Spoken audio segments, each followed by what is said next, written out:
the kind of field, I don't know, the kind of reality we see that bred this horrible terroristic act of March 22nd in Krakow City Hall. And you were right in saying the cybersecurity forces have to continue looking into this case. Yes, we have arrested the direct perpetrators of this crime. This step has been taken. But the next step is finding the party which benefits from it, the ordering party. And this should lead to those who had organized this, who had financed that. And the level of the whole thing speaks of a grand scale. It's a kind of plan which has many elements. It doesn't only have to do with killing people. It's an act of deterrence. It's an act of making the people of different ethnic groups, of different nationalities feel hostile towards each other. It's detrimental, terroristic attack. The perpetrators and the parties of those who should be punished. The security forces should find the ordering party, but the kind of environment that we see and what we have seen before talk about a motive, about evidence, which witness, which speak of the desire to put an end to Nord Streams, and this is what Biden and Nuland had said before. Why do the Western journalists have never asked about a way you could qualify it from the point of view of international law and American law? Can you not see this as a direct menace of performing a terroristic attack? Why did not anyone correspond this to the real terroristic attacks on Nord Streams 1 and 2? Why does this come out of the focus of the Western media now, who chant ISIS as a mantra? Was there no such thing? No, there was such a thing. These are the same factors which have to be taken into account. And you were right in saying that as security forces who have to say the word, all the information we get and everything that can be voiced, which does not hinder the investigation, is published, is shared. And excuse me, but we have talked about this before, but I'm going to repeat this. How enthusiastic the State Department, the White House, the authorities of Germany and our Western media were talking about, how enthusiastic we were talking about the official statement made by the White House of the ISIS was behind this. And who created the ISIS? Who is in charge of it now? Who have already been citing and qualifying those ISIS militants as moderate. These are the same countries which want to put a strategic defeat to Russia. And that's from Emmanuel Macron, who had made a statement about the fact that this would be nice if we could cooperate, trying to find out the ordering party, we could exchange information with Russia. And to remind you once again, 2015, Russia has suggested joining efforts of creating an anti-ISIS coalition, full and valid of the anti-Hitler coalition. President of Russia, Vladimir Putin, came to UNGA with such a suggestion, and we did not receive anything else but the adverse reaction of the West. And we started to fight against ISIS using the methods we could. Damascus asked us to do so, and we received threats, menaces coming to us. And I witnessed from myself these threats coming from the Western countries during the negotiations. They said that we're going to regret the fact that we're doing, we're only fighting against ISIS. We did not do anything else. We did not want to change regimes. We did not want to get new territories. This was not on the agenda, and it had never been on the agenda. We responded to the request of our friendly country, which was suffocating in the blood at the hands of the ISIS fighters on its own territory, and as a response to all this aid, which was addressed to our country directly, and was to serve the interest of all those who had spoken about the terroristic nature of IGIL. As a response, we got this kind of hindering from the West and all those who are the proteges.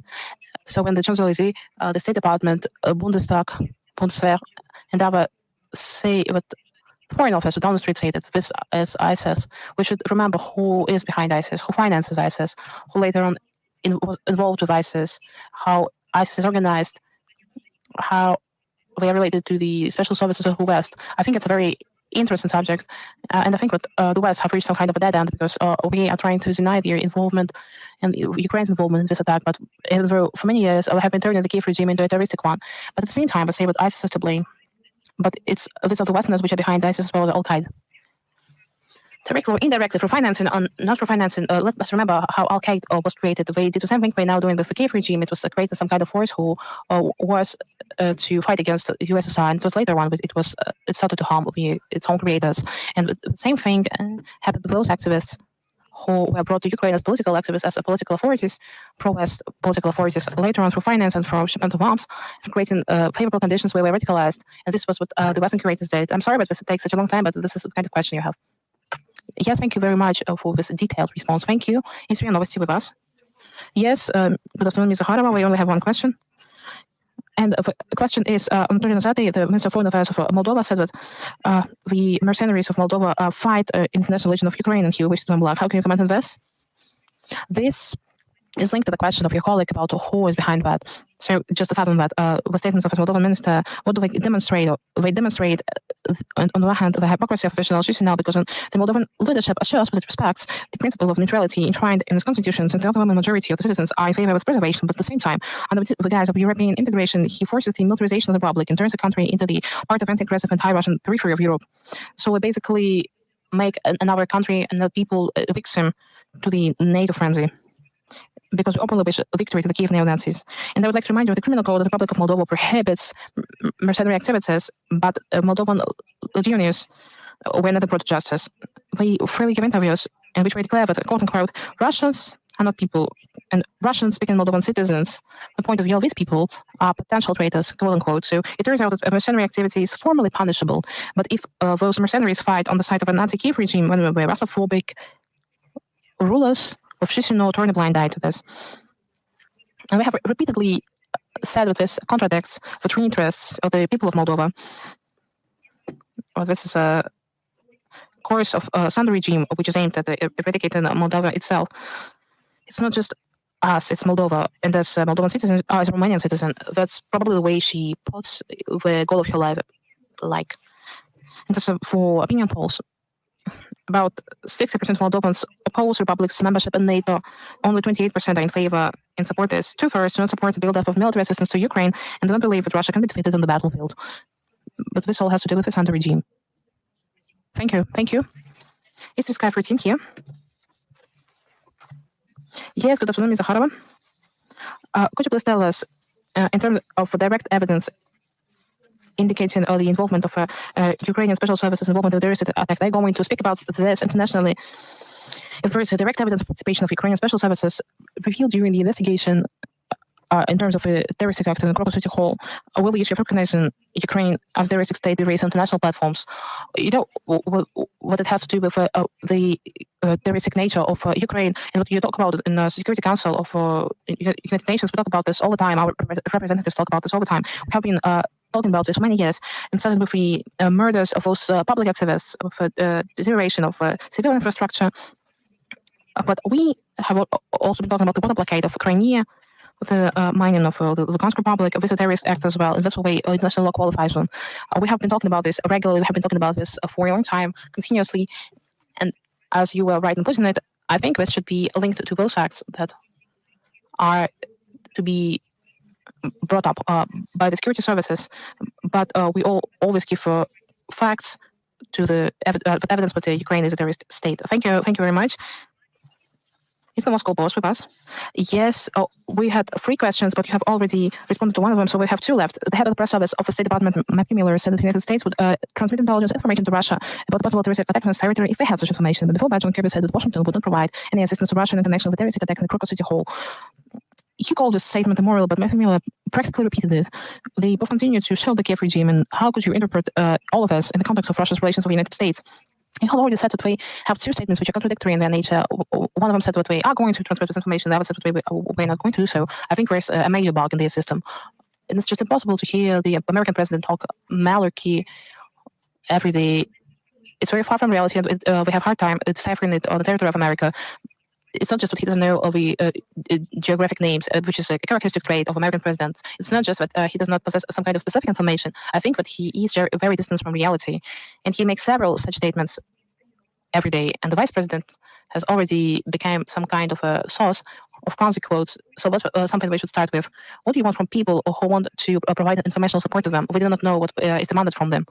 On one hand, a Russophobic request was made, but at the same time, this led them to some kind of a dead end, because we started pulling faces, not wanting to talk about the condolences to Russia. And then it turned out that we were going to look like international rogues, and that's why we started to change their statements. I think it's some kind of a dichotomy, which we see in the White House. But Russophobia is still present. And the fact that they're going to contradict themselves now publicly, the fact that they are already violating American laws, international law, the whole world is witnesses to it. So let us not try to interpret what is happening there in details of global responses.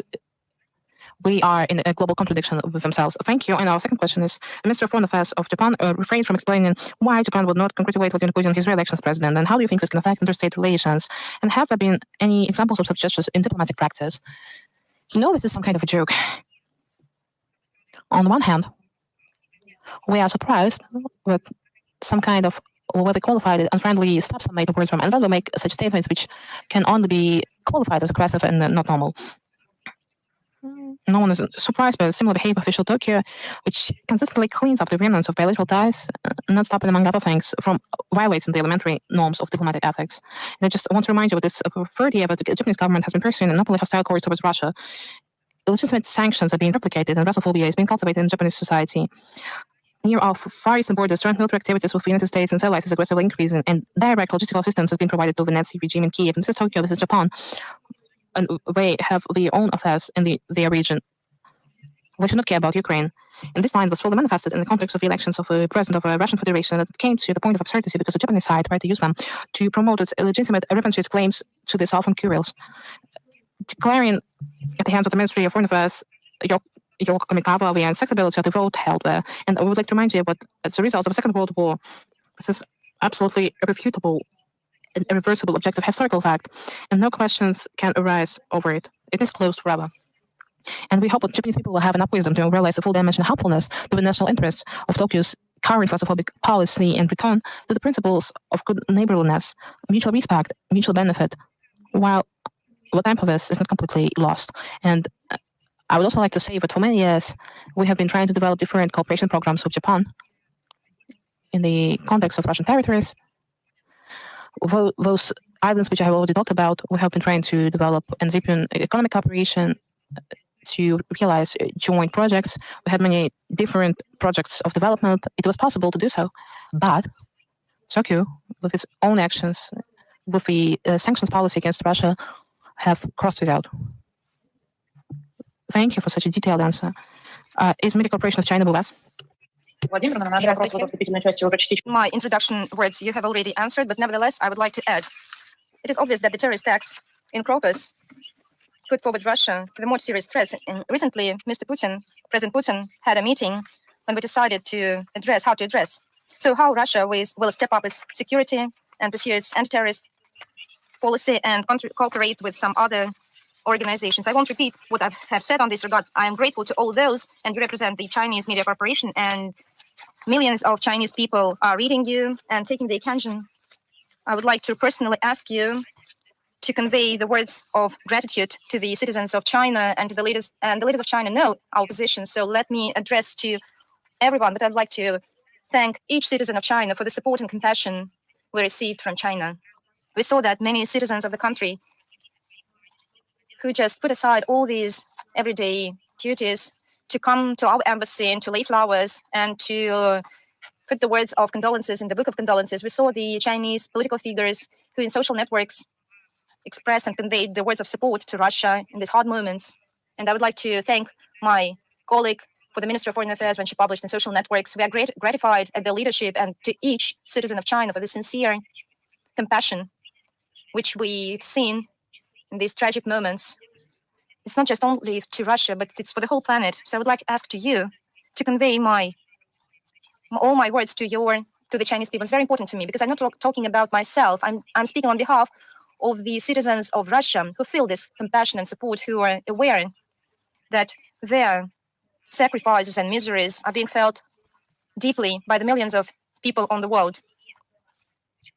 Why it is important? This is important because there is another ideology. So please share your power. There is an ideology of canceling the ideology to glorify this destabilizing and constructive beginning and foundation. So it is important to feel that in our struggle for this justice and aspiration to justice, for defending the truth, the good, that we're not alone in this fight. And when we receive such a blow, it is so important to us that we receive the words of sincere solidarity, support, these hard moments. And we are persuaded that the fight against international terrorism in all its forms and manifestations must be built on strict condemnation of such acts and uncompromised fight with this evil without any reservations or some double standards. Indeed, there were those who called not to shift the focus. I think they were more important. I mean, the calls of the West to continue to cancel Russia. The collective West, guided by its selfish considerations, dragged in some unprecedented Russophobia, in trying to retain their sliding dominance, even exclude itself from the constructive international anti-terrorist cooperation. Washington, along with its vassals, politicizes, blocks the joint cooperative work on this track.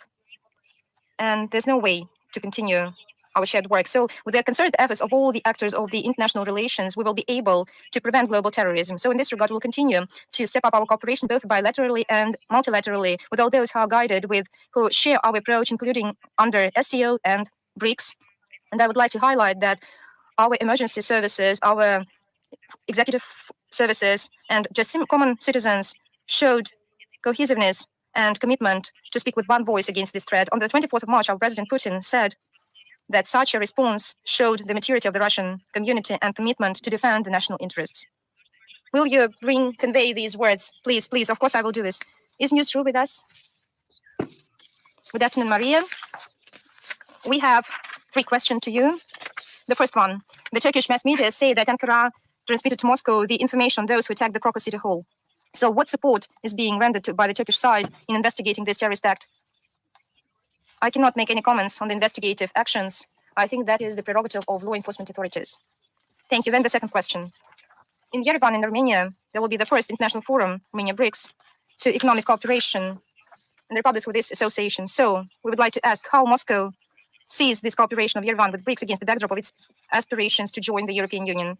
As you know, I believe that you are talking about non-governmental forum, talking about the initiative of non-governmental organizations, which believed important for them to hold such a forum under this very relevant subject, which takes into account, especially regarding our presidency in BRICS. So we welcome any interest of the civil society in various countries who are keen without this governmental component on becoming and on pushing forward interesting intergovernmental projects at their own level. So I'm talking about not about these topics, but also many other issues and our approach on many tracks. So we are ready to support this and to push forward this.